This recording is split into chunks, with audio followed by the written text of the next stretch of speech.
dollar flexed its muscles yesterday, despite that weaker than expected consumer confidence print. US yields were up only a smidge. I think where it derived its strength from was the sell-off we saw in equity markets, big bearish candle in S&P 500 sitting back at that 3.8k level, and then a lot of investment banks' flow models point to dollar buying into month-end rebalancing. ECB, we heard some new news that the flexible PEP reinvestments, the first line of defense against spreads blowing out, is going to be implemented on the 1st of July. The Hawks are really pushing for a 50 basis point hike to be left on the table for the July meeting.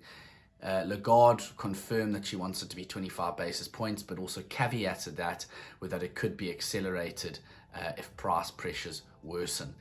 Sources came out yesterday that they want the new anti-fragmentation tool to be paired up with a deposit scheme in order to sterilize those bond purchases to keep the money supply constant. Instead of, obviously, the other option would be to sell German bonds and buy Italian bonds. Spanish inflation surprised the upside this morning, 10%.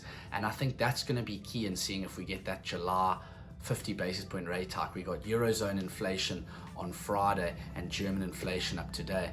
Euro US dollar sitting around that 105 line. Let's move across to GBP. We saw the Northern Ireland Protocol bill got through the House of Commons, the second reading. It won with a majority, and we also Scottish independence referendum is back on the radar, with Nicola Sturgeon announcing she wants it to be held on the 19th of October 2023.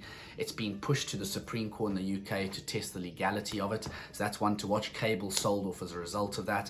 And then crude obviously has broken out above that 115 topside resistance, and I think that's on the back of, China easing COVID restrictions, Macron's news about UAE and Saudi not having much production capacity, being at max, and then unrest in Libya and Ecuador oil producers even worsening that supply situation. We got OPEC Plus on the radar today, and we got those inventory numbers from last week as they didn't come out, and for this week coming out today. We saw a big drawdown in the private numbers last night, so trade the opportunity with Pepperstone.